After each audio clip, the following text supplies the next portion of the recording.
Hello बच्चों, स्वागत है आप सभी का निखरी हिंदी ट्यूटोरियल्स में। आप इस चैनल पर नए हैं तो चैनल को सब्सक्राइब जरूर करें। आइए आज हम अपना नया पाठ पढ़ते हैं। आओ पढ़ें पाठ स्वामी की दादी। स्वामी एक बच्चा और दादी ग्रैंड मदर। स्वामी और दादी में क्या-क्या बातें होती हैं, आओ इस पाठ में पढ़ते हैं। बैठक और भोजन कक्ष के बीच कम हवादार अंधेरे गलियारे की बंद सी कोठरी में स्वामीनाथन की दादी अपने सारे सामान के साथ रहती थी। बैठक ड्राइंग रूम जिसे आप बोलते हैं, और भोजन कक्ष डाइनिंग हॉल, जहां पर डाइनिंग टेबल पर बैठकर खाना खाया जाता है या नीचे बैठकर खाते हैं। कम हवादार, जहां पर अच्छी से हवा ठीक से नहीं आती है। अंधेरे गलियारे, जहां पर कम रोशनी है, अंधेरा ज्यादा रहता है। और बंद सी कोठरी, एक छोटा सा कमरा जो बहुत ही बंद सा है। ऐसे कमरे में स्वामीनाथन की दादी अपने सामान के साथ रहती थी। सामान में क्या क्या था उनके पास? उनका सामान था 5 दरियों। दरी क्या होती है? मैट, बिछाने की, जिसके ऊपर हम बैठते हैं या लेटते हैं या बैठकर खेलते हैं। 3 चादरों, चादर बेडशीट्स जो सोने के लिए, बिछाने और ओढ़ने के काम आती हैं। 5 तकियों वाला भारी भरकम बिस्तर, तकिए पिलो, स्लीपिंग पिलो, रात को दिन में सोते समय तकिया जो काम में लिया जाता है। भारी भरकम बिस्तर, बिस्तर बेडिंग गोल वाला आपके चित्र में जो दिखाई दे रहा है, जिसमें पूरा सामान बांधा जाता है। पटसन के रेशे का बना एक वर्गाकार बक्सा, पटसन होता है जूट, तो जूट के फाइबर्स का बना हुआ एक स्क्वायर बॉक्स, और लकड़ी का एक छोटा बक्सा, वुडन बॉक्स, जिसमें दादी क्या रखती थी? तांबे के सिक्के, कॉपर के कॉइन्स। पहले के समय में तांबे के कॉइन्स चलते थे, तो तांबे के सिक्के, इलायची, इलायची, लौंग और सुपारी पड़े रहते थे। तो दादी के बक्से में क्या क्या सामान रहता था? तांबे के सिक्के, इलायची, लौंग और सुपारी। ये तीनों भी चीजें खाने के काम में आती हैं। तो दादी अपना सारा सामान इस बक्से में रखती थी। रात के भोजन के बाद स्वामीनाथन दादी के पास उनकी गोद में सिर रखे लौंग इलायची की गंध भरे वातावरण में अपने को बहुत प्रसन्न और सुरक्षित महसूस कर रहा था। स्वामी एक बच्चा था, तो दादी के पास खाना खा के चला जाता, और दादी के कमरे में किसकी खुशबू आती थी? लौंग इलायची की सुगंध आती थी। तो ऐसे वातावरण में बहुत खुश रहता दादी के पास, और खुद को सेफ महसूस करता, सुरक्षित महसूस करता। बड़ी प्रसन्नता से भरकर वह बोला, ओ दादी, तुम नहीं जानती राजम कितनी ऊंची चीज है। उसने दादी को राजम और मणि की पहले दुश्मनी और फिर दोस्ती की कहानी कह सुनाई। बच्चों को अब दूसरे बच्चों की बातें दादी मम्मी को बताना बहुत अच्छा लगता है। तो दादी किससे वो बातें कर रहा है? राजम और मणि नाम के 2 बच्चों की, जिनमें पहले दुश्मनी थी, झगड़ा था, और बाद में फिर उनमें फ्रेंडशिप हो गई। तो उसकी कहानी सुनाई। तुम्हें पता है, उसके पास सचमुच की पुलिस की वर्दी है, वर्दी, यूनिफॉर्म। तो राजन स्वामी ने कहा दादी को कि उसके पास सचमुच में सच्ची वाली पुलिस की यूनिफॉर्म है। स्वामीनाथन बोला, सच? उसे पुलिस की वर्दी क्यों चाहिए? दादी ने पूछा। उसके पिता पुलिस अधीक्षक हैं। पुलिस अधीक्षक कौन होते हैं? Superintendent police. तो वह वहां की पुलिस के सबसे बड़े अफसर हैं, राजब ने अपनी दादी को बताया। दादी काफी इम्प्रेस हो गई, प्रभावित हुई। उनका सच में काफी बड़ा दफ्तर होगा? दादी ने पूछा। दफ्तर? ऑफिस, उन्होंने कहा। फिर उन्होंने उन दिनों की कहानी सुनानी शुरू की, जब स्वामीनाथन के दादा रौबदार सब मैजिस्ट्रेट थे। तो स्वामीनाथन के दादा क्या थे पहले के टाइम में? बहुत ही बड़े एक सब मैजिस्ट्रेट थे, जिनके दफ्तर में पुलिस वाले कांपते हुए खड़े रहते थे। उनसे डरते थे पुलिस वाले। उनसे डर कर खूंखार से खूंखार डाकू तक भाग खड़े होते थे। किससे डरते थे? स्वामी के दादाजी जो सब मैजिस्ट्रेट थे, खूंखार से खूंखार डाकू, यानी जो बहुत ही खतरनाक डाकू होते हैं, डेकॉइट होते हैं, ऐसे डाकू जो अपने साथ पिस्तौल रखते हैं, वो भी डर कर भाग जाते। स्वामीनाथन अधीर होकर उनकी कहानी खत्म होने का इंतजार करने लगा। अधीर होना मतलब रेस्टलेस होना। उसे दादी की कहानी में इंटरेस्ट नहीं आ रहा था, तो वो सोच रहा था कि दादी कब कहानी खत्म करेगी।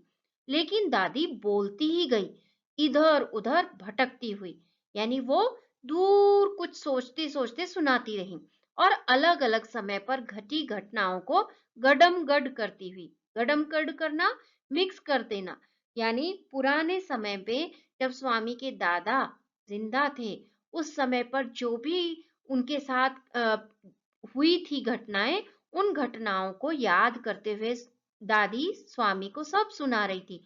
लेकिन स्वामी को उसमें बिल्कुल भी इंटरेस्ट नहीं था। क्यों? क्योंकि स्वामी तो अपनी कहानी सुनाना चाहता था। बस काफी है दादी, उसने रूखे स्वर में कहा। मैं तुम्हें राजम के बारे में कुछ बताना चाहता हूँ। जानती हो उसे गणित में कितने नंबर मिलते हैं? सारे नंबर मिलते होंगे, है ना? दादी ने पूछा। अरे नहीं, उसे 100 में से 90 मिलते हैं।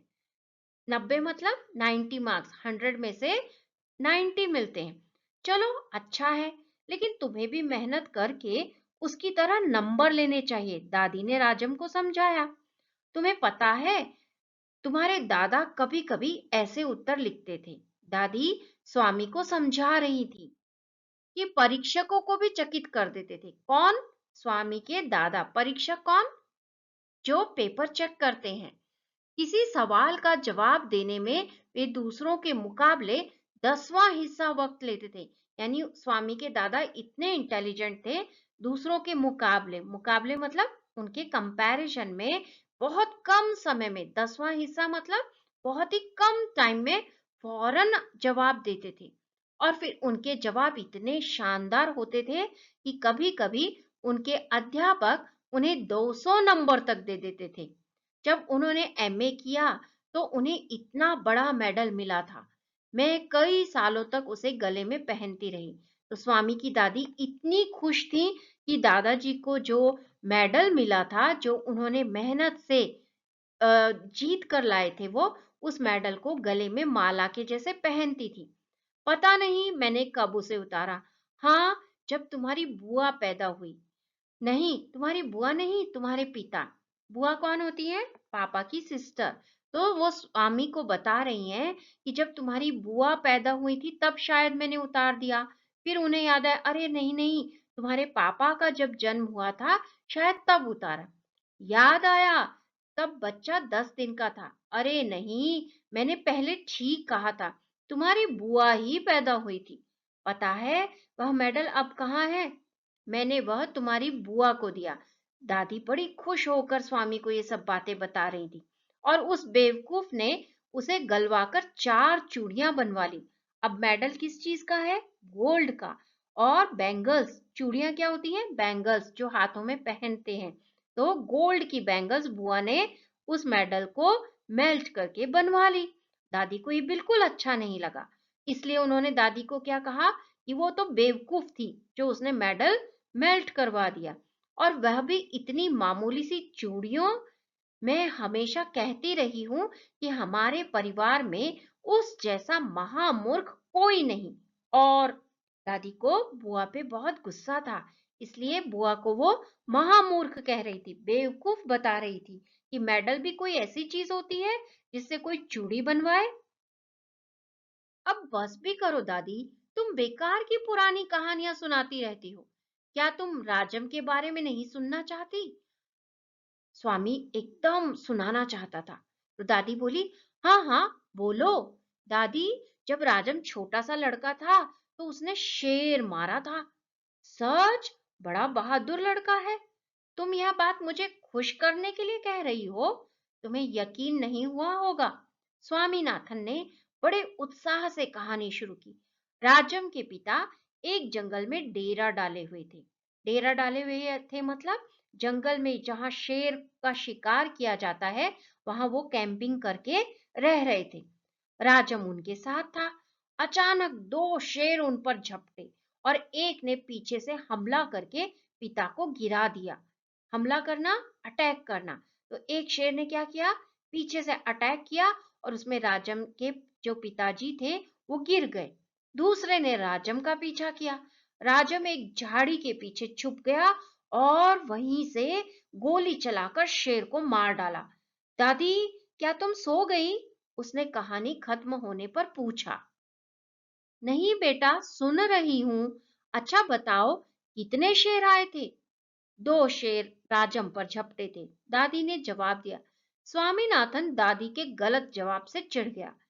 स्वामी तो बड़ा खुश होकर सुना रहा था। उसे लग रहा था कि दादी सच में उसकी कहानी सुन रही है, लेकिन दादी नींद में आ गई थी और नींद में दादी ने गलत गलत सुना था। तो स्वामी को बड़ा इरिटेशन हुआ, चिढ़ गया। मैं तुम्हें इतनी जरूरी बातें बता रहा हूं और तुम नींद में न जाने क्या क्या ऊल जलूल कल्पना किए जा रही हो। ऊल जलूल यानी फालतू की। अब मैं तुम्हें कुछ नहीं बताऊंगा। स्वामी को गुस्सा आ गया, नाराज हो गया। मैं जानता हूं तुम क्यों ऐसा कर रही हो। तुम राजम को पसंद नहीं करती। नहीं नहीं, वह तो बहुत प्यारा लड़का है, दादी ने बड़े विश्वास से कहा। उन्होंने राजम को देखा तक नहीं था। स्वामीनाथन खुश हो गया। क्यों खुश हो गया? क्योंकि दादी ने उसके फ्रेंड को प्यारा लड़का कहा। दूसरे ही क्षण उसके मन में एक नया संदेह पैदा हुआ। स्वामी के मन में क्या हुआ? एक डाउट आया। दादी, शायद तुम्हें शेर की कहानी पर विश्वास नहीं हो रहा है। मैं एक एक शब्द पर विश्वास करती हूँ, दादी ने स्वर में मिठास भरकर कहा। दादी स्वामी को बहुत प्यार करती थी, इसलिए मीठे स्वर में कहा। स्वामीनाथन को इससे खुशी हुई, लेकिन उसने चेतावनी के तौर पर जोड़ा, जो भी उसे झूठा कहेगा वह उसे गोली मार देगा।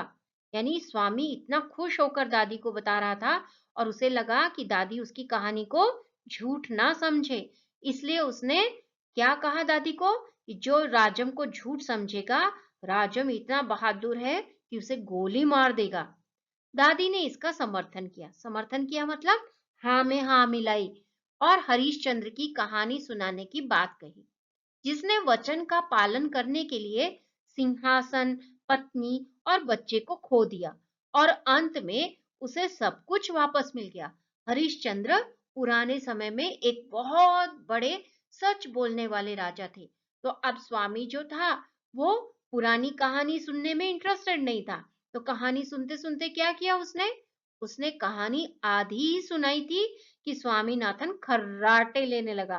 खर्राटे लेने मतलब नींद में नाक से जो स्नोरिंग की आवाज होती है उसे खर्राटे लेना कहते हैं। तो स्वामीनाथन की नाक से खर्राटे की आवाज गूंजने लगी। दादी भी थकी हुई थी, सोने लग गई। दादी भी रुक रुक कर बोलने लगी, फिर वह भी सो गई। तो देखा, दादी की कहानी थी पुराने जमाने की और स्वामी की कहानी थी आज के समय के बच्चों की। तो दोनों की कहानियां अलग अलग थी, लेकिन दादी ने स्वामी की कहानी सुनी और स्वामी दादी की कहानी सुनते सुनते सो गया। आपको भी कहानी सुननी पसंद होगी। तो ये कहानी लिखी है आर के नारायण। अनुवाद, अनुवाद यानी ट्रांसलेशन किया है मस्तराम कपूर जी ने। इस कहानी को पूरा पढ़ना। अगले पाठ में फिर मिलेंगे।